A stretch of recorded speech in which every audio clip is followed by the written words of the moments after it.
पहिला धडा. दुसरा धडा असा आहे, की राजकारण्यांनी कधीच कोणाला कमी लेखू नये. तो अभिनेता आहे, तो नॉन पॉलिटिकल आहे, तो कधी आपल्या एवढा जुना नाहीये किंवा हा नुकताच राजकारणामध्ये आलाय, हा आमच्यापर्यंत कसा पोहोचेल असं होत नाही.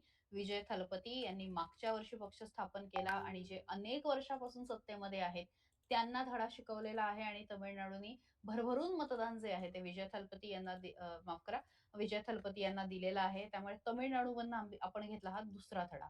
तिसरा धडा भारतीय जनता पार्टी आसाममध्ये आता 90 पेक्षा जास्त फरकाने आघाडीवरती आहे आणि काँग्रेस 30 जागांवरती पुढे आहे. त्यामुळे आसाममध्ये आता भाजपची सत्ता येईल यामध्ये जवळपास काही शंका नाही. पुढचा मुद्दा आहे तो आहे केरळमधला आणि केरळमध्ये आता काँग्रेस आघाडीवरती आहे आणि जी कम्युनिस्ट पार्टी होती, मार्क्सिस्ट कम्युनिस्ट पार्टीची होती, तर ती आता पिछाडीवरती आहे. भारतामध्ये डाव्यांचं ज्या ठिकाणी बलस्थान होतं, त्यामध्ये केरळ मानला जात होता. अनेक वर्ष सत्ता होती. मात्र आता संपूर्ण भारतीय राजकारणामध्येच डाव्यांसाठी एक धोक्याची घंटा आणि शेवटचं जे काही आशास्थान होतं केरळ, तर त्यातनं सुद्धा आता ते पिछाडीवरती येतात. त्यातनं सुद्धा ते बाहेर पडतायत.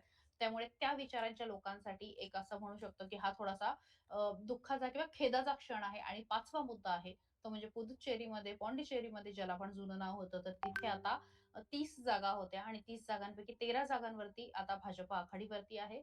7 जागांवरती काँग्रेस आघाडीवरती आहे. त्यामुळे राजकारणामध्ये कोणालाच तुम्ही टेकन फॉर ग्रँटेड घेऊ शकत नाही. हेच ही निवडणूक सांगतेय आणि हे होते हे 5 राज्यांचे कल, ज्यामधनं आपल्याला काय-काय घेता आलं आणि आत्तापर्यंतचे अपडेट्स.